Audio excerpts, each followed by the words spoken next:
പ്രാർത്ഥനകൾക്ക് ഉത്തരം ലഭിച്ചില്ല എന്ന് കരുതി, ദൈവം മൗനമായിരിക്കുന്നു എന്ന് കരുതി ദൈവത്തിൻ്റെ അടുക്കൽ നിന്നും പിന്തിരിഞ്ഞ് യൂട്ടേൺ എടുത്ത് പോയവർ ശ്രദ്ധിക്കുക. 3 ഘട്ടങ്ങളിലായിട്ടാണ് അവൾ നിരാശ ഉളവാക്കുന്ന സാഹചര്യങ്ങൾ നേരിടേണ്ടി വന്നത്. ഒന്നാമത്തേതായിട്ട് തൻ്റെ മകളെ സൗഖ്യമാക്കണമേ എന്ന് പറഞ്ഞുകൊണ്ട് വന്ന അവളോട് യേശു ഒന്നും മിണ്ടിയില്ല. രണ്ടാമതായിട്ട് യേശുവിൻ്റെ ശിഷ്യന്മാർ യേശുവിനോട് പറയുന്നു, ഇവളെ അങ്ങ് പറഞ്ഞു വിട്ടേക്കുക, ഇവൾ നമ്മളെ പിന്തുടരുകയാണല്ലോ എന്നുള്ളത്. പക്ഷെ അവൾ നിരാശയിൽപ്പെട്ട് പിന്തിരിഞ്ഞ് പോകുന്നില്ല. കാരണം അവൾക്കറിയാം അവൾ വന്നത് രക്ഷകൻ്റെ അടുക്കിലേക്കാണ് എന്നുള്ളത്.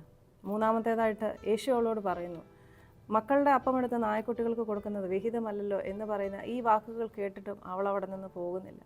അവൾ യേശുവിനോട് പറയുന്നു, യജമാനൻ്റെ മേശയിൽ നിന്ന് വീഴുന്ന അപ്പത്തിൻ്റെ നുറുക്കുകൾ കൊണ്ടും നായ്ക്കുട്ടികൾ ഭക്ഷിക്കുന്നുണ്ടല്ലോ എന്ന് പറയുന്ന വാക്കുകൾ കേട്ട് യേശു അവളോട് പറയുന്നു, സ്ത്രീയെ, നിൻ്റെ വിശ്വാസം വലുത്, നിൻ്റെ ആശ പോലെ തന്നെ നിനക്ക് ഭവിക്കട്ടെ എന്ന് പറഞ്ഞ് അവളുടെ മകൾക്ക് സൗഖ്യം കൊടുത്തു. കനാന്യ സ്ത്രീയുടെ ദൃഢനിശ്ചയം, കൈനീട്ടി ദൈവത്തിൻ്റെ അടുക്കൽ ചെല്ലുന്നവർക്ക് ഒന്നും തരാതെ വെറും കൈയോടെ അവൻ മടക്കി വിടത്തില്ല എന്നുള്ള സത്യം മനസ്സിലാക്കി വിശ്വാസത്തോടു കൂടി ദൈവത്തെങ്കിലേക്ക് തിരിഞ്ഞ് വരിക.